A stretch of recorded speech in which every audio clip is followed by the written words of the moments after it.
Hello viewers, ನಿಜವಾಗ್ಲೂ stock market ಇಂದ rich ಆಗ್ಬೋದಾ? ಎಷ್ಟು ಅಮೌಂಟ್ ಟೈಮ್ ಬೇಕಾಗುತ್ತೆ 100 crores ಅರ್ನಿಂಗ್ ಮಾಡಕ್ಕೆ? 25 दिन में करोड़पति. ಈ ವಿಡಿಯೋದಲ್ಲಿ ಡಿಫ್ರೆಂಟ್ ಸಿನಾರಿಯೋ CAGR ರಿಟರ್ನ್ಸ್ ಸಿಗ್ತಾ ಹೋದ್ರೆ ಎಷ್ಟು ವರ್ಷ ಬೇಕಾಗುತ್ತೆ ಈ ಮೈಲ್ ಸ್ಟೋನ್ ರೀಚ್ ಆಗಕ್ಕೆ? ಹಾಗೆಯೇ ವಿಡಿಯೋ ಎಂಡಿಂಗ್ ನಲ್ಲಿ 100 crores ಬೇಡ 5 to 10 crores ಅರ್ನಿಂಗ್ ಆಗ್ಬೇಕಂತಿದ್ರೆ ನಿಮ್ಮ ರಿಟೈರ್ಮೆಂಟ್ ಏಜ್ ಅಲ್ಲಿ ಅದ್ರ ಬಗ್ಗೆ ಇನ್ಫಾರ್ಮೇಶನ್ ಕೊಡ್ತೀನಿ. ಸೊ ವಿಡಿಯೋ ಫುಲ್ ನೋಡಿ. But the advice I would give to start very young. It's a huge advantage in almost any field. There are no secrets in this business. It requires qualities of temperament way more than it requires qualities of intellect.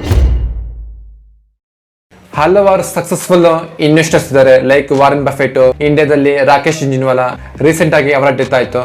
ಇನ್ನು ಹಲವಾರು successful billion network ಇರುವ investors ಇದ್ದಾರೆ ಇಡೀ ಜಗತ್ತಲ್ಲಿ. But ಅವರೆಲ್ಲ ರಾತ್ರಿ ಅಷ್ಟೊಂದು earning ಮಾಡಿಲ್ಲ.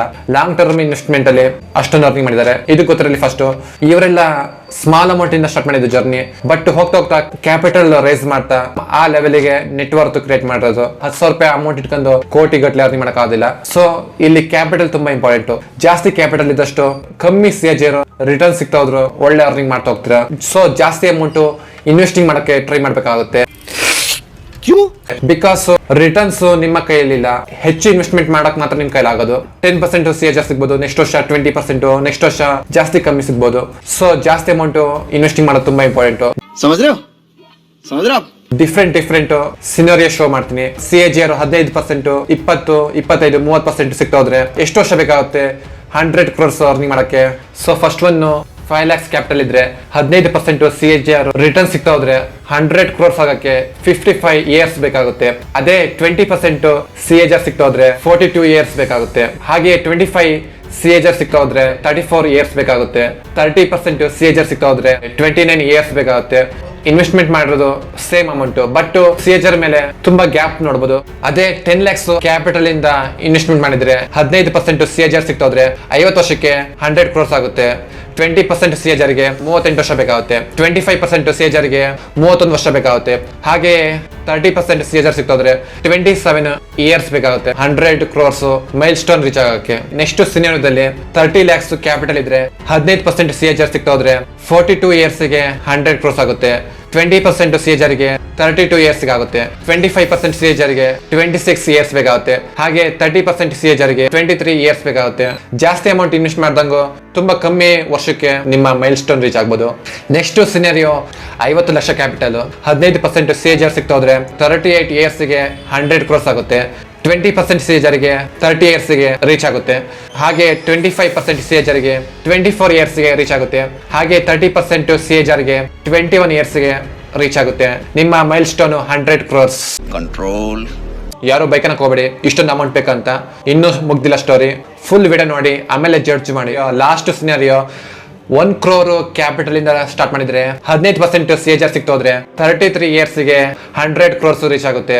ಅದೇ 20% CAGR ಗೆ 26 years ಗೆ ರೀಚ್ ಆಗುತ್ತೆ. ನೆಕ್ಸ್ಟ್ 25% CAGR ಗೆ 21 years ಗೆ ರೀಚ್ ಆಗುತ್ತೆ. 30% CAGR ಗೆ 18 ವರ್ಷಕ್ಕೆ 100 crores ಮೈಲ್ ಸ್ಟೋನ್ ರೀಚ್ ಆಗುತ್ತೆ.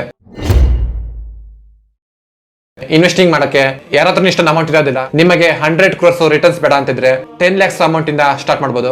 20% CAGR ಸಿಗ್ತಾ ಹೋದ್ರೆ 10 ವರ್ಷಕ್ಕೆ 10 lakhs 61 lakhs ಆಗುತ್ತೆ. 15 ವರ್ಷಕ್ಕೆ 1.5 crores ಆಗುತ್ತೆ.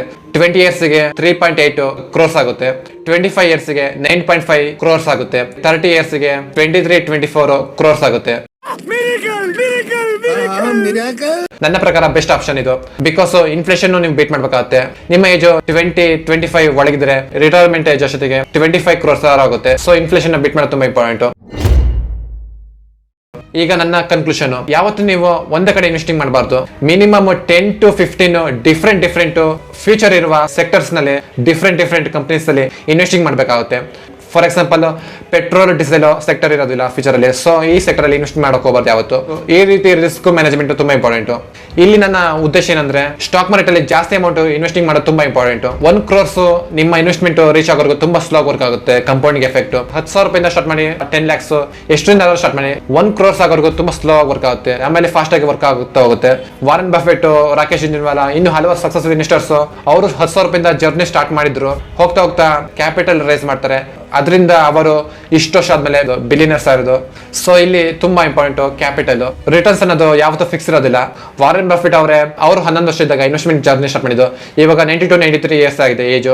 ಅವ್ರದ್ದೇ ಆನ್ಯುವಲ್ 21% CAGR ರಿಟರ್ನ್ ಸಿಗ್ತಾ ಹೋಗ್ತಿದೆ. ಸೊ 20% CAGR ಓಕೆ, ಜಾಸ್ತಿ ಅಮೌಂಟ್ ಒಳ್ಳೆಯ ಫ್ಯೂಚರ್ ಇರುವಂತಹ ಸೆಕ್ಟರ್ ಕಂಪ್ನಿಯಲ್ಲಿ ಇನ್ವೆಸ್ಟಿಂಗ್ ಮಾಡಿ ರಿಟರ್ನ್ಸ್ ಬಗ್ಗೆ ಜಾಸ್ತಿ ಫೋಕಸ್ ಮಾಡೋದು ಬೇಡ.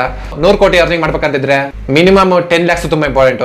30-35 ವರ್ಷಕ್ಕೆ ಆ ಮೈಲ್ ಸ್ಟೋನ್ ರೀಚ್ ಆಗ್ತೀರಾ. ಸೊ ಈ ವಿಡಿಯೋ ನೋಡಿದ್ಮೇಲೆ ತುಂಬಾ ಜನಕ್ಕೆ ಬೇಜಾರಾಗಬಹುದು, ಇಷ್ಟೊಂದು ಅಮೌಂಟ್ ಬೇಕಾಗುತ್ತಂತ. ಇದೇ ರಿಯಾಲಿಟಿ. 10,000 ರೂಪಾಯಿ ಕ್ಯಾಪಿಟಲ್ ಇಟ್ಕೊಂಡು 100 ಕೋಟಿ ಅರ್ನಿಂಗ್ ಮಾಡೋಕ್ಕಾಗೋದಿಲ್ಲ. ಜಾಸ್ತಿ ಕ್ಯಾಪಿಟಲ್ ತುಂಬಾ ಇಂಪಾರ್ಟೆಂಟ್ ಬಿಸ್ನೆಸ್ ಇನ್ವೆಸ್ಟಿಂಗ್ ಅಲ್ಲಿ. ಈ ವಿಡಿಯೋ ಬಿಲೋ 25 years ಏಜ್ ಇರುವ ನಿಮ್ಮ ಫ್ರೆಂಡ್ಸ್ ಗೆ ಶೇರ್ ಮಾಡಿ. ಡಿಮೆಟ್ ಅಕೌಂಟ್ ಓಪನ್ ಮಾಡಿಲ್ಲ ಅಂದ್ರೆ ಈಗಲೇ ಓಪನ್ ಮಾಡಿ. ಲಿಂಕ್ ಇನ್ ಡಿಸ್ಕ್ರಿಪ್ಷನ್. ನಮ್ಮ ವಿಡಿಯೋಸ್ಗೆ ಸಪೋರ್ಟ್ ಮಾಡಿ. ನಮ್ಮ ಚಾನೆಲ್ ಉದ್ದೇಶ ಇಡೀ ಇಂಡಿಯಾಗೆ ಫೈನಾನ್ಷಿಯಲ್ ಅವೇರ್ನೆಸ್ ಕೊಡೋದು. ಈ ಮೈಲ್ ಸ್ಟೋನ್ ರೀಚ್ ಆಗಕ್ಕೆ ನಿಮ್ಮ ಸಪೋರ್ಟ್ ತುಂಬಾ important. Thank you for watching.